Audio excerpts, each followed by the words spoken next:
My son's toy fell in the backseat and started beeping. I assumed the batteries were low. At the garage, the mechanic saw it, hands shaking. He whispered, "Listen, drive straight to the police station. Don't stop. No questions." What they pulled from that toy chilled me to the bone. I thought my life was just another chaotic Tuesday morning. Me, a suburban mom, wrestling with lost socks and a 6-year-old tornado. But then a quiet beep from my son's favorite toy truck cracked open my reality.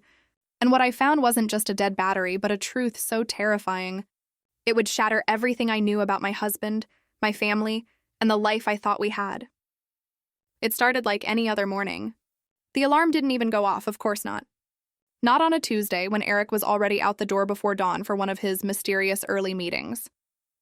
I had precisely 37 minutes to transform my son, Liam, into something resembling a school child. "Liam, breakfast!"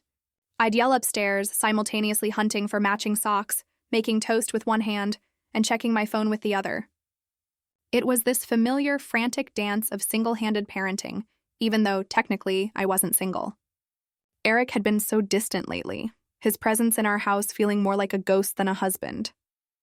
"Mom, I can't find Mr. Blue!" Liam's voice carried that particular pitch, the one that meant we were about 3 seconds away from a full-blown meltdown. Mr. Blue, his beloved toy truck, a veteran of sandbox burials, treehouse tumbles, and even that unfortunate toilet incident. I found it wedged between the couch cushions, its usual hiding spot, and tossed it to him as he thundered down the stairs, his Spider-Man shirt on backward and only one shoe on. "Got everything?" I asked, shoving toast in his hand while wrestling him into his jacket. "Backpack lunch, Mr. Blue," he recited, clutching the truck like it was a talisman. The drive to school started normally enough. Liam chattered about his upcoming show and tell, guess which toy he was bringing, and I half-listened, navigating morning traffic.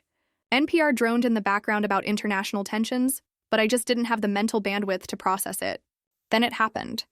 We were stopped at a red light on Maple Street when Liam dropped Mr. Blue. It clattered to the floor behind my seat, and he immediately started whining. I reached back, my fingers searching blindly until they found the familiar plastic edges. But as I pulled it up, I heard it. Beep, beep, beep. Soft, rapid, like a tiny electronic heartbeat. I held the truck up, examining it. The sound stopped. "Mom, the light's green," Liam pointed out, and I tossed the truck back to him, pushing down the odd flutter of unease in my chest. Probably just a dying battery, right? When was the last time we changed them? But the sound came again 5 minutes later.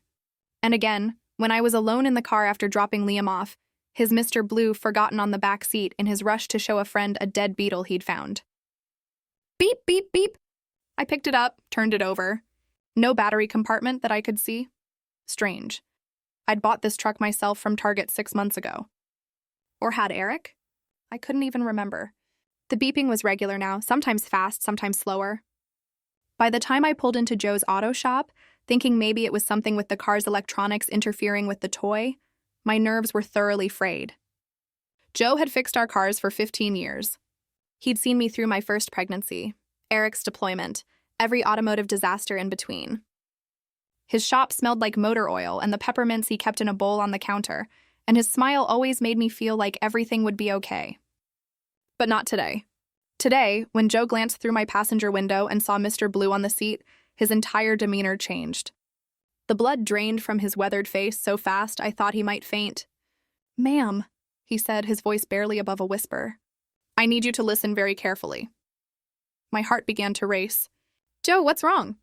He picked up the toy with trembling hands, holding it like it might explode, which, as it turned out, wasn't far from the truth. "Don't panic," he said, which is exactly what you say when someone should absolutely panic. "But you need to drive straight to the police station. Don't stop. Don't go home. And whatever you do, don't touch that toy again." "Joe, you're scaring me." "It's just my son's—" "Sarah, please." His eyes held a fear I'd never seen before. "Tell them Joe McClane sent you. Tell them about the device." "Device?" I don't remember the drive to the police station. I know I called Eric 3 times, each call going straight to voicemail. I know my hands shook so badly I could barely grip the steering wheel. I know that damn toy kept beeping from the back seat, each sound making my skin crawl. The police station was a blur of uniforms and questions. Someone in a bomb squad suit arrived within minutes in our sleepy suburban town, where the biggest crime was usually teenagers shoplifting beer. They evacuated the parking lot. They called in specialists. They treated my Honda CR-V like it contained nuclear weapons. And maybe, in a way, it did. Mrs. Coleman, Detective Harrison said 4 hours later, after they'd dissected Mr. Blue in a controlled environment. That toy contained a sophisticated transmitter and what appears to be a sealed pouch of an unknown substance. We're running tests. He paused, choosing his words carefully. But this isn't amateur work. Whoever did this has training, military or intelligence level training. The room spun. Are you saying someone tried to hurt my son? We don't know the intent yet. The device was transmitting on an encrypted frequency. The substance appears stable, but we won't know more until the lab results come back. He leaned forward, his eyes serious. Mrs. Coleman, I need you to think. Who gave your son that toy? I bought it. From Target, I think. Or maybe Eric. The memory was fuzzy, like trying to remember a dream. Your husband is Eric Coleman, former military? I nodded, a cold dread settling in my stomach. Eric never talked about his service. Said it was classified, boring technical stuff, but sometimes late at night I'd hear him mumbling in his sleep. Names, coordinates, apologies to people I'd never met. We'll need to speak with him, Detective Harrison said. I've been trying to call him. He's not answering.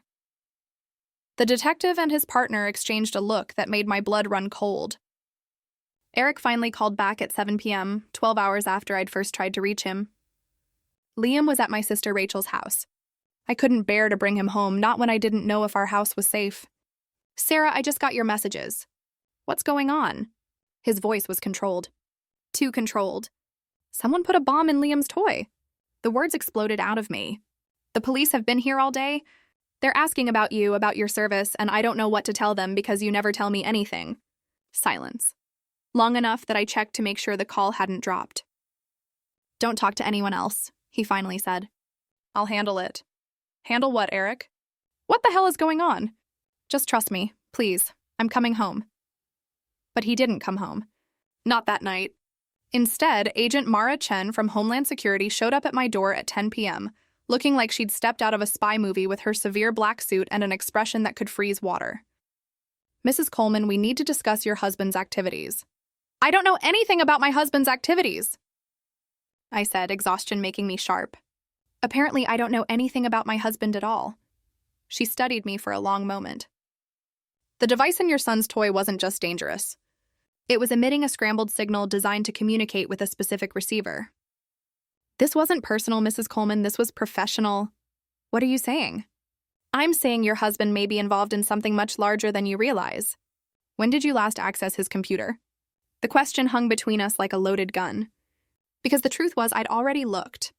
While waiting for him to call back, I'd gone into his office, his private space I usually respected, and opened his laptop. The password was Liam's birthday, like always. But what I found was a normal hidden file in a folder labeled Tax Documents 2019. It was another world. Emails under a name I didn't recognize, Marcus. Web conversations in code, talking about packages and deliveries in something called Operation Nest. And one email sent 3 days ago that made my blood turn to ice. The package is with the boy. Wait for my signal. I hadn't told the police yet. Some primitive, protective instinct held me back. But Agent Chen was looking at me like she already knew. I said carefully, I need a lawyer. You need protection, she corrected. Your husband isn't who you think he is, Mrs. Coleman, and neither are the people he's involved with. I ran. Not from the law, I wasn't that stupid. But from my house, from the life I thought I knew. I packed a bag, grabbed the laptop, and drove to Rachel's house at midnight. She took one look at my face and pulled me inside without asking questions. He's been lying to me, I whispered, collapsing on her couch while Liam slept upstairs, blissfully unaware that his world was crumbling. Our whole marriage, our whole life, it's all been a lie. Rachel held me while I sobbed, then did what she always did. She got practical. Her husband Tom was a tech consultant, the kind of guy who understood the dark corners of the internet. Within an hour, he'd found things that made my discoveries look like nursery rhymes. Your husband's military record is mostly redacted, Tom said, his laptop screen reflecting in his glasses. But there are traces. References to Prague 2015, a joint operation that went sideways. 3 agents dead. 1 survivor? Eric was in Afghanistan in 2015, I said, clinging to the lie like a life raft. Tom and Rachel exchanged glances. According to this, Tom continued, Eric Coleman was reported KIA in Afghanistan in 2015, then miraculously resurrected 6 months later with a medical discharge and full honors. The room tilted. What? Sarah, Rachel said gently. What if Eric Coleman actually did die in Afghanistan? What if the man you married is— Stop! I couldn't hear it. Couldn't process it. Just stop! But the evidence kept mounting. Tom found more hidden email accounts, more coded messages, references to weapons smuggling, encrypted intelligence, things that belonged in spy novels, not in my suburban life. Then Eric showed up at Rachel's door at 2 a.m. He looked wrong, disheveled, desperate, nothing like the controlled man I'd married. Liam heard his voice and came running down the stairs in his dinosaur pajamas, launching himself into Eric's arms. Daddy! Mom said you were at work! Eric held him tight, his eyes meeting mine over Liam's head. Hey, buddy. Yeah, just had some things to take care of. Rachel had the presence of mind to start recording on her phone, hidden behind her back. Liam, why don't you go back to bed? I said, my voice surprisingly steady. Daddy and I need to talk. Go on, sport, Eric said, setting him down. I'll come say goodnight in a minute. Once Liam was upstairs, the temperature in the room dropped 20 degrees. They're watching me, Eric said without preamble. They have been for months. I thought I could handle it, keep you both out of it, but you let them use our son as a mule. My voice was deadly quiet. He flinched. I didn't know about the toy. I swear, Sarah, I didn't know they'd go that far. Who are they? People I used to work with. People who think I have something that belongs to them. Do you? He didn't answer, which was answer enough. Get out, I said. Get out and don't come back. Sarah, get out. He left, but not before pressing something into my hand. A small drive, no bigger than my thumbnail. If something happens to me, he whispered. This is your insurance, hide it. Don't look at it unless you have no other choice. The next morning, Tom found something else. Hidden in the seam of Liam's backpack, so small it was almost invisible. Another tracker, active, transmitting our location every 30 seconds.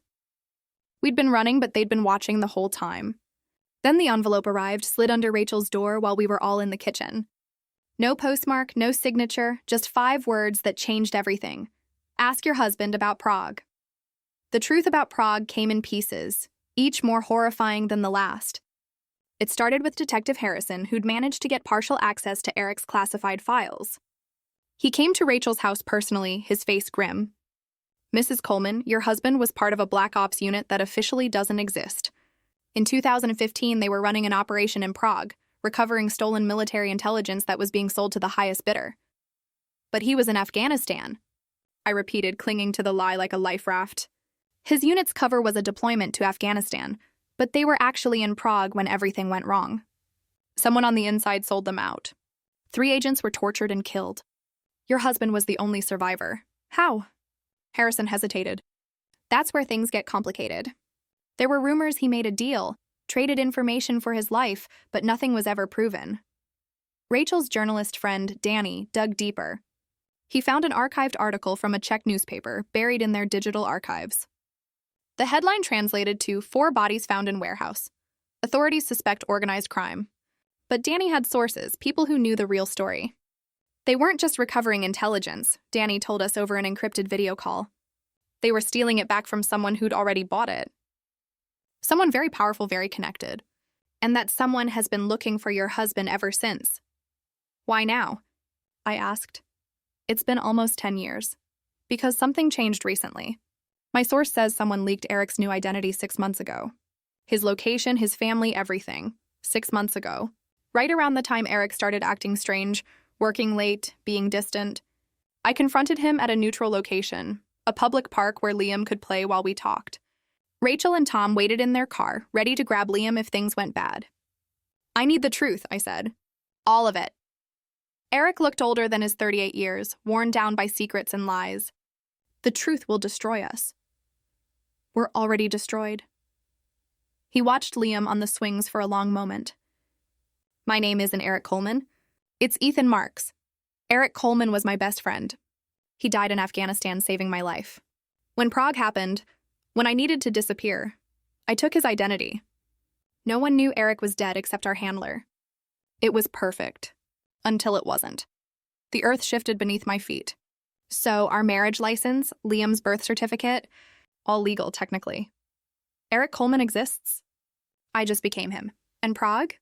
His jaw tightened. We were recovering plans for a new weapon system. But when we got there, we realized we'd been set up. The intelligence was fake, but the trap was real. They knew everything. Our routes, our extraction plan, our safe houses. Someone on our side sold us out. Who? I never found out for sure, but I had suspicions. That's why I kept the real intelligence. I stared at him. You have it? Had it? I hid it years ago, but they think I still have access to it. That's why they used Liam. They were trying to force my hand. The drive you gave me is part of it. The key to decrypt the rest, but without the actual files, it's useless. Where are the files? He smiled sadly. Remember our first date? You said you wanted to see where I grew up. I remembered. He'd taken me to an old cemetery in Virginia, said his parents were buried there. We'd had a picnic between the headstones, which should have been morbid, but was somehow romantic. Eric Coleman is buried there, he said. The real Eric, and with him? He didn't need to finish. Agent Chen appeared as if summoned, her approach silent and professional. Mr. Marks, she said, using his real name like a weapon. We need to talk. The interrogation lasted 6 hours. I watched from behind one-way glass as my husband, or the man I thought was my husband, laid out a decade of lies. The weapon plans were real, but they were more than just blueprints. They included blackmail material on dozens of government officials, both American and foreign. Career-ending, prison sentence guaranteeing information. Someone in our government wanted that information buried, Eric Ethan explained. But someone else wanted to sell it. I was caught in the middle, so I ran. I became Eric Coleman and tried to build a normal life. But you kept the files, Chen said. Insurance. I knew they'd find me eventually, and now they have. The real shock came when they pulled up Rachel's name in their system. She'd been flagged years ago as a person of interest because of her journalism work. When Eric started dating me, her sister, Homeland Security had approached her. They asked me to keep an eye on him, Rachel admitted, tears streaming down her face. Just to report if anything seemed strange. They said it was for national security, that he might be a sleeper agent. I thought I was protecting you. You were spying on us? Not spying, just watching, making sure he wasn't dangerous. But then Liam was born and you were so happy, and I stopped reporting. I told them he was clean, just a normal suburban dad. Until the toy. She nodded miserably. When I saw that truck beeping, I knew something had activated. Old protocols, maybe? I panicked. The betrayals kept stacking up like bodies in a morgue. My husband wasn't my husband. My sister was an informant. My son had been used as an unwitting courier. And somewhere out there, people with guns and grudges were still watching, waiting. Owen appeared at the worst possible moment. We were at a motel 2 towns over, trying to figure out our next move. Eric had agreed to turn himself in, to make a deal with Chen for our protection. I was packing what little we had when the knock came. Eric looked through the peephole and went white. It's Owen Fitzgerald.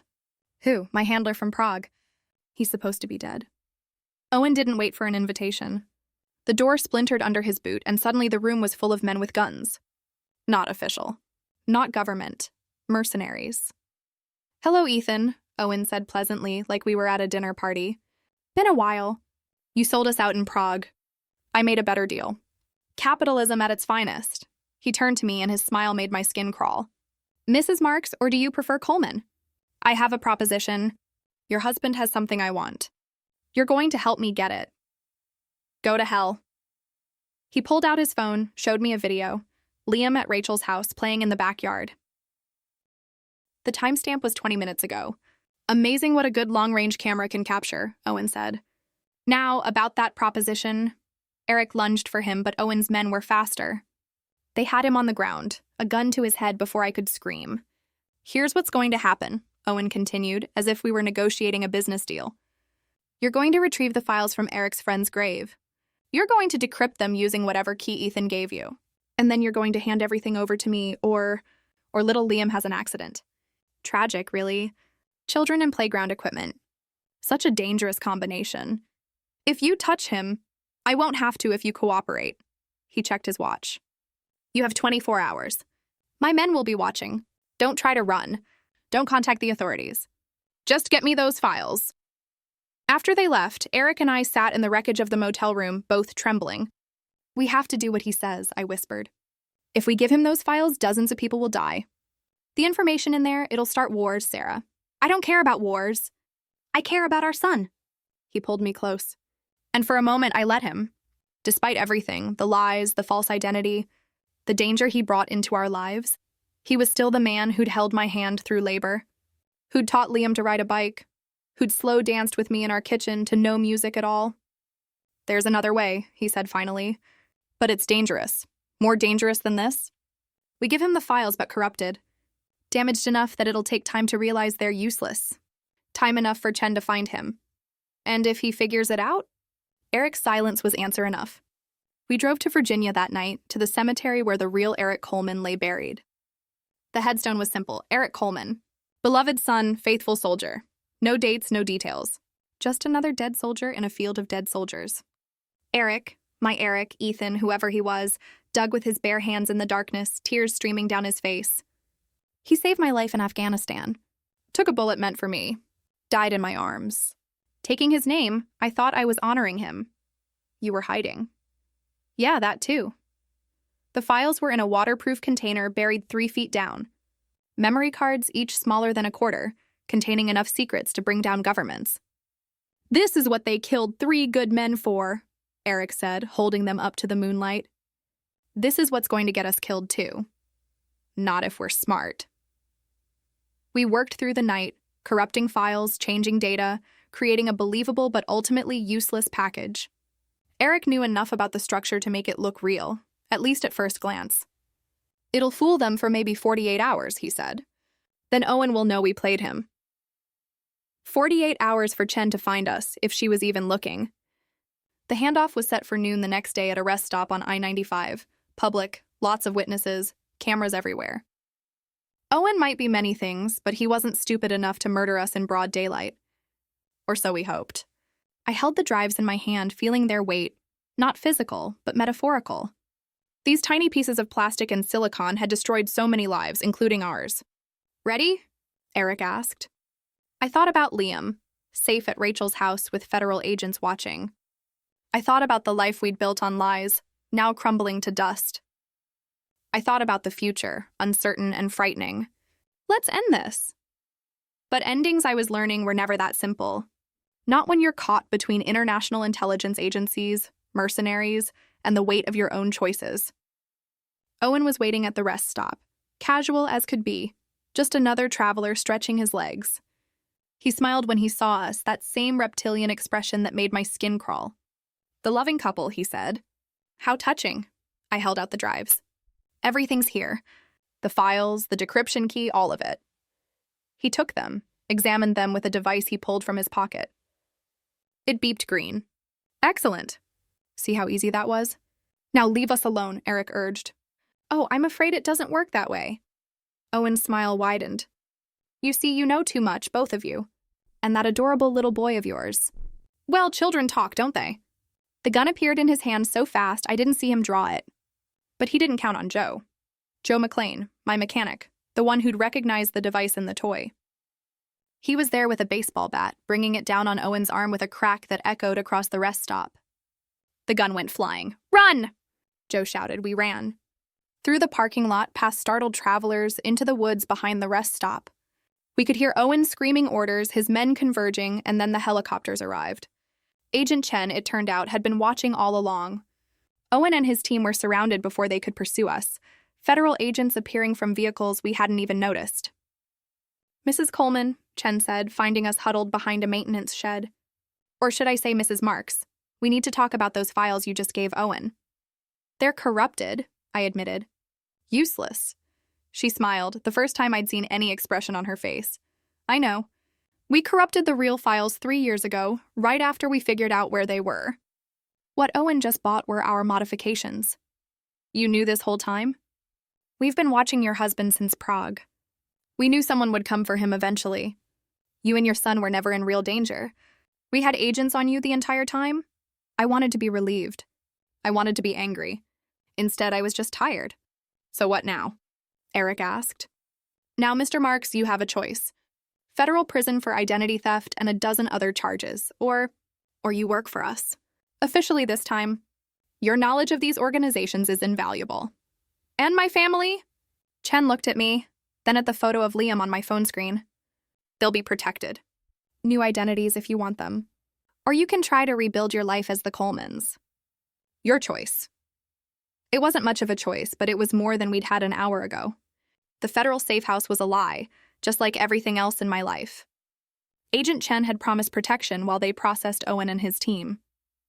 But 12 hours later, our guardians simply vanished. No explanation, no warning, just empty coffee cups and the lingering smell of cigarette smoke where the agents had been stationed. We need to go, Eric said, already throwing our meager possessions into a bag. Now where? We have no money, no car. Chen froze everything.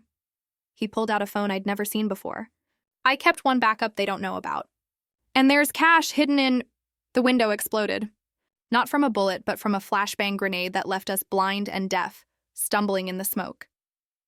When my vision cleared, Owen was standing in the doorway, very much not in federal custody. Did you really think Chen worked for who she said she did? He laughed, the sound distorted through my damaged hearing. She's been my asset for 3 years.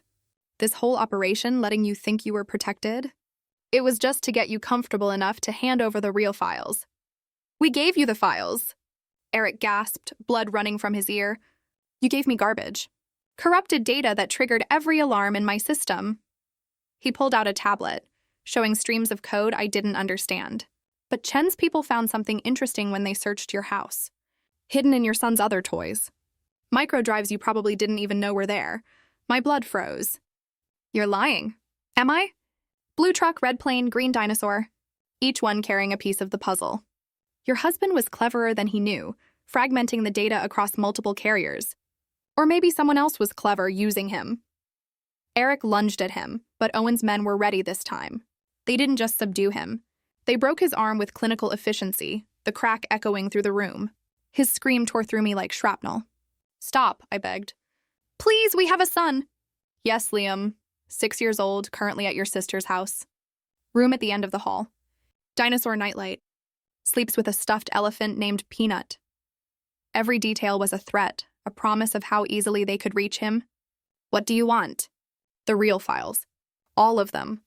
And I know you know where they are, Mrs. Marks. Your husband might have hidden them, but you're the one who's been protecting them without even knowing it. He showed me another screen. Security footage from our house, dated 3 years ago.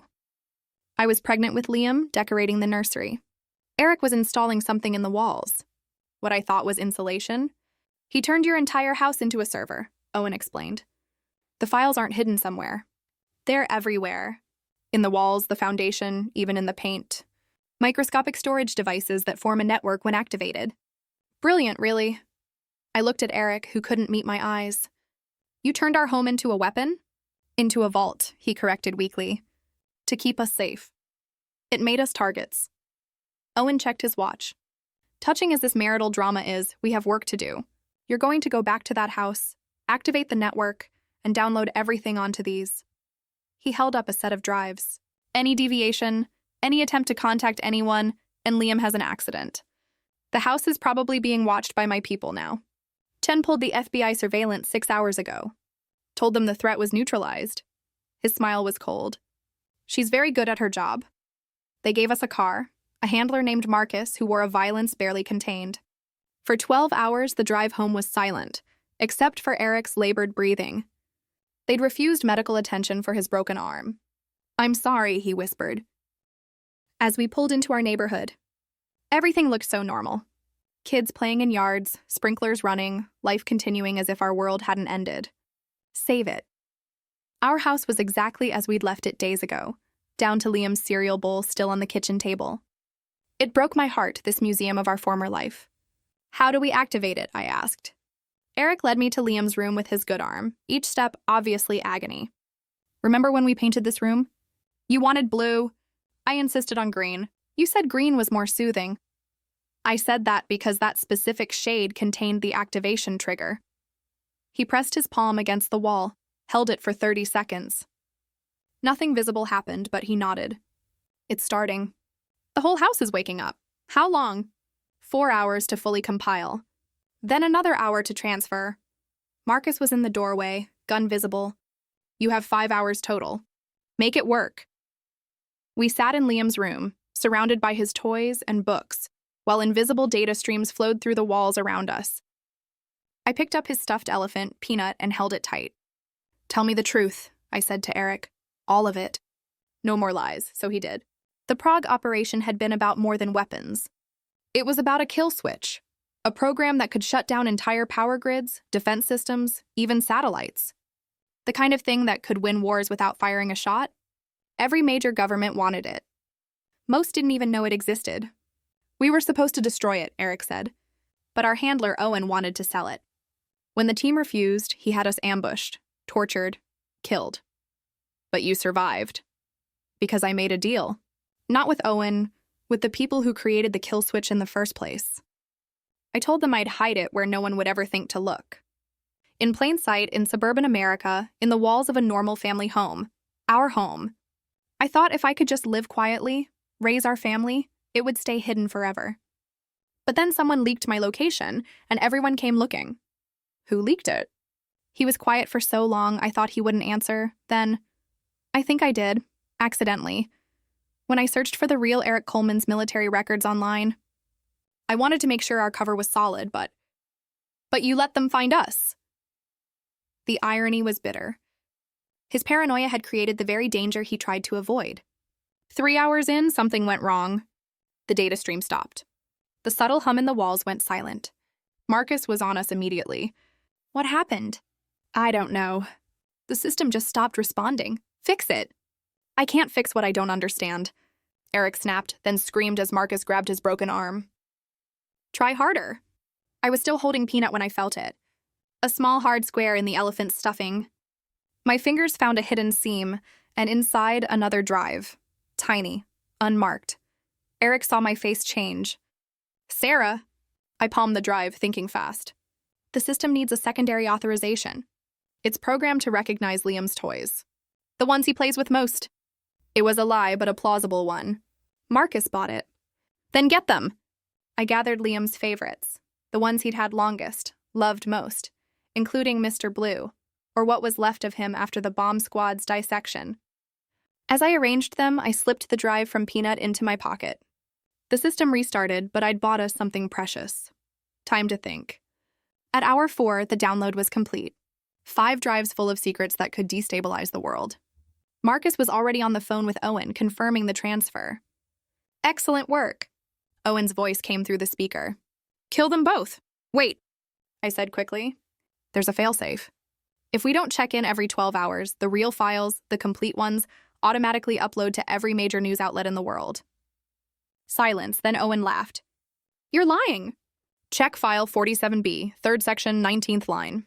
More silence as they verified. I had no idea what was in that file, but Eric's sharp intake of breath told me I'd guessed right. There was something there that could be interpreted as a dead man's switch. Clever, Owen admitted. But you're forgetting. I have your son's location. And I have a drive you don't know about, I said, pulling out the one from Peanut. The master key. Without it, those files you just downloaded will self-corrupt in 72 hours. Eric stared at me. He hadn't known about it either. You're bluffing. Then call my bluff. Kill us. See what happens to your precious data. Long pause. Then bring me the drive. You have 1 hour.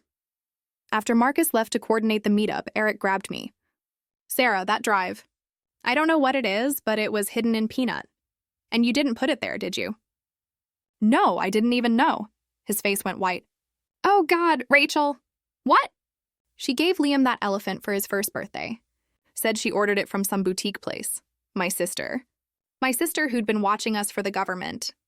My sister who'd been trying to protect us, or so she claimed. I called her, my hand shaking. Sarah, are you okay? The agents here said, did you put something in Peanut? Silence. Rachel, did you put a drive in Liam's elephant? I was trying to protect you, she whispered. They told me Eric had hidden something dangerous. They said if I could find it and remove it, you'd all be safe. So I created a backup. A copy of everything in case the worst happened. You copied the kill switch? I copied everything I could find. I thought it was insurance. Insurance that had just saved our lives or condemned us. I couldn't tell which. The warehouse Owen chose for the exchange had a poetic cruelty to it. The same company that had shipped Eric's unit's equipment to Prague, though Owen probably didn't know that. Or maybe he did. With him, every detail felt like a twisted message. I need to show you something, Eric said as we drove, Marcus following in another car. He directed me to pull over at a strip mall, claimed he needed a bathroom. Marcus didn't like it, but let him go. Eric came back with a burner phone from the electronics store. He called Chen. She's working with Owen. No, she's not. Think about it. If she was really Owen's asset, why the elaborate charade? Why not just grab us from the start? He was right. None of it made sense unless she was using us as bait. Call her, Chen answered on the first ring. Mrs. Marks, I was wondering when you'd figure out you let Owen take us. I let Owen think he took you. We've been tracking everything. Every download, every transfer. He's not just getting the files. He's leaving digital fingerprints all over them. We're not bait. We're the trap. You catch on quick. The drive from the elephant. Don't give it to him. If I don't, he'll kill us. If you do, he'll kill you anyway. But more importantly, that drive contains something we didn't know existed. The identities of every foreign asset who's purchased information from Owen's network. 5 years of treasonous activity. All documented by your protective sister, Rachel. In trying to spy on us, she'd accidentally gathered evidence on one of the largest intelligence trafficking operations in history. Stall him, Chen said. We need 6 more hours. We don't have 6 hours. But she'd already hung up. The warehouse was exactly what you'd expect. Abandoned, isolated, probably full of places to hide bodies. Owen was waiting with a full team, maybe 20 men. No way out except through them. The drive, he said, hand extended. I held it up but didn't move. First, I want guarantees. Written, witnessed, notarized. That you'll leave my family alone. You're hardly in a position to negotiate. I'm in the only position that matters.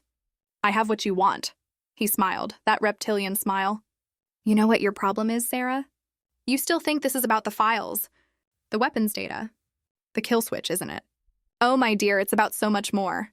He pulled out a tablet, showed me a photo. It was Eric in Prague, but younger, standing next to another man. Recognize him? I shook my head. That's Pavel Volkov, Russian intelligence. Also Eric's handler before he became Eric. The ground shifted under my feet. What? Eric's face was stone.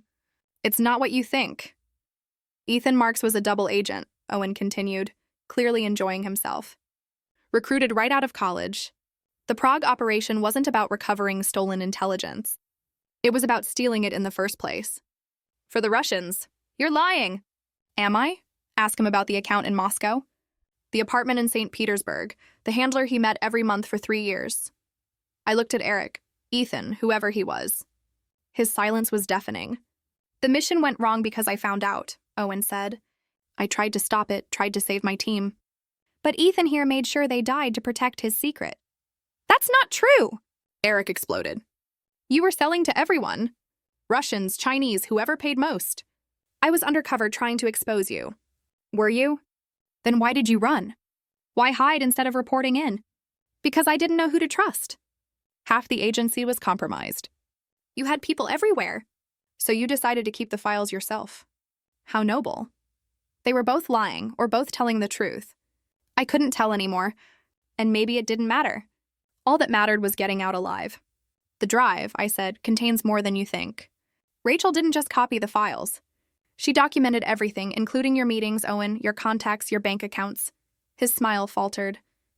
She's a journalist. Investigation is what she does, and she's been watching all of us for 3 years. I pulled out the burner phone, showed him a video file, Rachel's insurance, sent to me an hour ago. It showed Owen meeting with someone I didn't recognize, exchanging briefcases like a bad spy movie. That's Senator Morrison, Eric breathed. He's on the Intelligence Committee. Owen's face went cold. You've just signed your death warrant. No, I've signed yours. This video and a dozen others are set to upload unless I enter a code every hour. Kill us and your entire network gets exposed. It was a bluff. Rachel's videos were real, but there was no dead man's switch. Just desperation and hope that greed would outweigh violence. Owen considered for a long moment, then he laughed. You know what? Keep it, all of it. The world's changing, Mrs. Marks. Information isn't power anymore. Chaos is, and what better chaos than releasing everything? Every secret, every lie, every dirty deal. Let the governments fall. Let the wars begin. I'll profit either way, he signaled his men. Kill them. Make it look like a murder-suicide. Husband couldn't live with his lies. Wife couldn't live with the betrayal. The gunshots came from outside. Not at us, at Owen's men. The warehouse erupted in chaos as tactical teams flooded in from every entrance. But these weren't Chen's people. The uniforms were different. The language, Russian, special forces. Eric, he breathed. How? Pavel Volkov walked through the smoke like a ghost from Prague, older, grayer, but unmistakably the man from the photo. Hello, Ethan, he said in accented English. It's time to come home. I'm not. I was never really, weren't you? You took our training, our money, our trust. That makes you ours. I was undercover. For whom? CIA thinks you're dead. FSB thinks you're theirs. And I think, Volkov smiled, you're whoever pays best. Owen tried to run. Volkov's men cut him down before he reached the door. Not killed, kneecapped, screaming. The files, Volkov said to me. All of them. Or your son learns his father's real history. Every dirty detail. She doesn't have them all, Eric said quickly. Very problematic, Volkov gestured, and his men grabbed us both. We're going for a ride. But Chen's teams arrived before we reached the vehicles. The warehouse became a battlefield. Russians versus Americans with us caught in the middle. In the chaos, I saw our chance. Run! I grabbed Eric's good arm, pulling him toward a loading dock. We made it 3 steps before the explosion. Not a grenade this time. The warehouse itself rigged to blow. Owen's final insurance policy. The ceiling came down in sheets of flame and metal, the floor buckling under us. I came to in the rubble, ears ringing, blood in my eyes. Eric was unconscious beside me, breathing but barely. Owen was crawling toward us, his legs ruined but determination intact. If I can't have them, he gasped, reaching for his gun. No one can. Joe McLean hit him with a tire iron. My mechanic, my savior, standing there covered in dust and blood, but alive. Figured you might need help, he said, pulling me to my feet. Been following since you left the house. Old habit from my Marine days. Joe, I said, we need to go.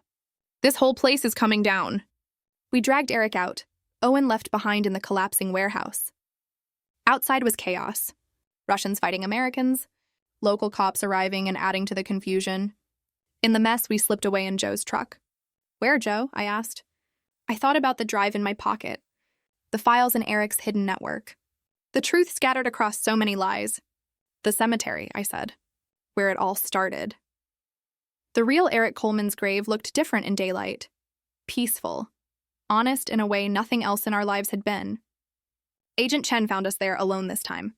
No backup, no weapons drawn. Just tired. Volkov's dead, she said.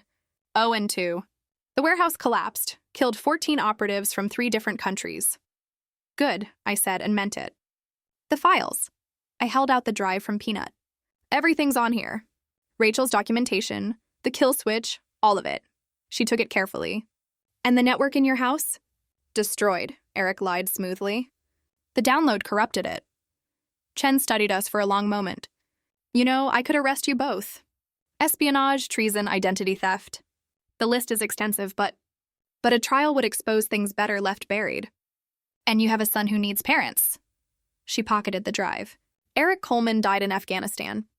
His widow, Sarah, and their son, Liam, are moving for a fresh start after a tragic gas leak destroyed their home. Insurance will cover everything. And Ethan Marks never existed. Just another ghost story from Prague. 6 months later, the diner in Cedar Falls, Iowa served the best pie in 3 counties and asked no questions about your past. Perfect for a widow and her son, starting over after tragedy. I was refilling coffee for the morning rush when the bell chimed, and a familiar face walked in. Not Eric. He was in federal prison, serving 3 years for identity theft. They needed to convict him of something to make the story clean. But Agent Chen had arranged minimum security, and Liam thought his dad was working on a special project for the government, which wasn't entirely a lie. It was Rachel. She looked older, tired. House arrest had ended a month ago, but the guilt she carried was a life sentence. Hi, she said, sliding into a booth. I poured her coffee without asking. Sisters know these things. How's Liam? Good, he likes his new school, made friends. Doesn't wake up scared anymore. That's good. We sat in silence, the weight of everything between us. I got all your letters, I finally said. I just wasn't ready to respond. I understand. Do you? Because I don't. I don't understand how you could spy on us. How you could put that drive in my son's toy. How you could love you enough to try to protect you, even if it meant betraying you. The words hung there. Painful and true. The drive saved our lives, I admitted. And almost got you killed. Everything almost got us killed. She pulled out an envelope, slid it across from Eric. They let him send 1 letter a month. This one's for Liam. I took it, feeling the familiar weight of his handwriting through the paper. Are you going to let him read it? When he's older? When he can understand that sometimes good people do bad things for complicated reasons. Is that what we are? Good people? I thought about it. We're people who survived. That has to count for something. Rachel left after 1 cup, knowing not to push, but she'd be back next month and the month after. We were rebuilding brick by careful brick. That evening, Liam and I had our usual routine. Dinner, homework, 1 TV show, then bed. Normal. Blessed normal. He was brushing his teeth when he asked, Mom, when's Dad coming home? Couple more years, baby. Will things be different when he comes back? I knelt down to his level. Yeah, they'll be different. But different doesn't mean bad. Sometimes it just means new. He considered this with 6-year-old seriousness. Like how we're different now, but still okay?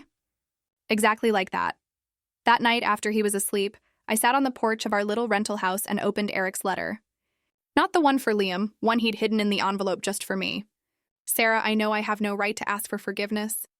The lies I told, the danger I brought, it's unforgivable. But I need you to know that loving you and Liam was the only true thing I did in a decade of deception. Chen tells me you're safe. That you're building a new life? Good. Build it strong. Build it honest. Build it without looking over your shoulder. I'm learning who I am without the lies. It's harder than I expected. Ethan Marks, Eric Coleman, neither feels real anymore. Maybe when I get out, I can finally be just me. Whoever that is. The prison library has a woodworking program. I'm making Liam a toy truck. No electronics, no secrets, just wood and paint and love. Hope they let me send it for his birthday. Thank you for not telling him the whole truth. Let him have a few more years of believing his father is just complicated, not compromised. All my love, the man you married, whoever he was. I burned the letter. Watched the smoke disappear into the Iowa sky. The past had to stay buried for Liam's sake. 3 days later, a package arrived with no return address. Inside was a wooden toy truck, painted blue like Mr. Blue, but somehow different, safer. A note was tucked underneath. No beeping this time. Just play. I should have thrown it away. Should have been suspicious, paranoid, careful. Instead, I gave it to Liam. He played with it for hours, making engine noises, creating adventures. Normal kid stuff. I watched from the kitchen, waiting for something to go wrong, for some hidden danger to reveal itself. Nothing happened. Sometimes nothing happening is the best gift of all. 1 year later, the news called it the intelligence leak of a century. Someone anonymous, untraceable, had released selective files from the Prague incident. Not enough to start wars, but enough to end careers. 17 government officials across 6 countries resigned. 3 major defense contractors were investigated. Owen's network was dismantled piece by piece. I knew who'd done it. The digital fingerprints were subtle but familiar. The same style as the hidden network in our old house's walls. Eric might be in prison, but his reach was longer than anyone knew. Chen visited that day, sitting in my diner booth like an old friend. You know anything about this? She asked, gesturing at the newspaper headlines. I'm just a waitress in Iowa, right? And the fact that every released file carefully avoids mentioning you, Liam, or Eric is just coincidence. Must be, she smiled. A real smile this time. He's being released early. Good behavior. Plus some strings I pulled. 6 months. My heart stuttered, but I kept my face neutral. That's nice. You going to take him back? I don't know if there's a back to take. We're different people now. That's not an answer. It's the only one I have. Chen left a $100 tip for a $5 coffee. For Liam's college fund, she said. That night, I told Liam his dad would be home for Christmas. He was excited but cautious, old enough now to understand that promises sometimes break. Will he be different? He asked. We all will be, I said. But still family. Always family, just a different kind. 2 years later, I didn't pick him up from prison. Joe did that. Said it was easier, less emotional. They pulled up to the house just as the sun was setting. Everything golden and possible. Eric had lost weight, gained gray hair. Prison had carved new lines in his face, but his eyes were clearer than I'd ever seen them. No lies left to hide behind. Liam hung back at first, suddenly shy with this stranger who was his father. Then Eric pulled out something. A wooden toy plane he'd made, painted red like Liam's old one. "I'm getting too old for toys," Liam said, but he took it anyway. "Maybe," Eric replied. "But I needed to make it. To prove I could build something that was just what it seemed." They went inside together, talking about school and sports and nothing important. Everything important. Eric and I stood on the porch. Two people who'd been married for 10 years, but were meeting for the first time. "I don't know how to do this," he admitted. "Neither do I. Chen says you kept the house network inactive but intact. That you could have sold that information a dozen times over but didn't? It's insurance for Liam, in case the past comes calling again. Will it?" Chen doesn't think so. Most of the players are dead or imprisoned. The few left have bigger problems than us. And Rachel? She visits monthly. Liam loves her. "I'm working on it." He nodded, understanding that forgiveness was a process, not a moment. "I got a job," he said. Chen arranged it. Legitimate cybersecurity firm. They know my history, the official version. Anyway, I start Monday. Somewhere close enough to visit, far enough to give you space. You're not staying? Not unless you ask me to. And not until you're ready. If you're ever ready. That night we had dinner as a family. Awkward, careful, but family nonetheless. Liam showed Eric his room, his grades, his drawings. Normal kid things that felt miraculous after everything we'd lost. After Liam went to bed, Eric stood to leave. "You could stay," I said. "On the couch. It's late, and Joe's probably asleep." "Is that what you want?" "I don't know what I want. But I know Liam would like to have breakfast with you. And maybe we start there. Breakfast. See what happens." He slept on the couch. I lay awake, listening to him breathe, remembering when that sound meant safety. Maybe it could again someday. 3 years later, the letter came on a Tuesday. Official government seal and all. The Prague files were being permanently sealed. All records destroyed. We were being given new identities. Not forced, but offered. A complete fresh start if we wanted it. "What do you think?" Eric asked. We were having coffee in my kitchen. Not living together yet, but working toward it. Twice weekly dinners, family outings, careful rebuilding. I think Liam's happy here. He has friends, a life. I have the diner. You have your job. So we stay Coleman. We stay us, whoever that is. That evening, Liam came home with a permission slip for a school trip to Washington, D.C. Museums, monuments, normal 8th grade stuff. "Can I go?" he asked. I thought about the city where everything had started, where agents still worked, where the graves of our former lives were buried. "Sure," I said, signing the form. "Just promise to be careful."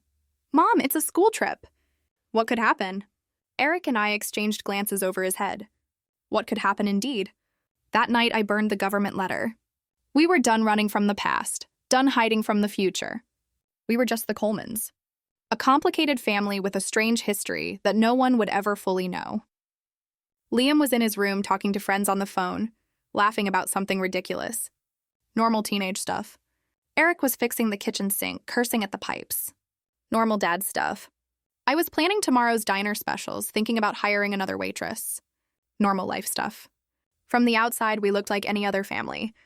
And maybe after everything, that was the greatest disguise of all. The simple truth that we were exactly what we appeared to be.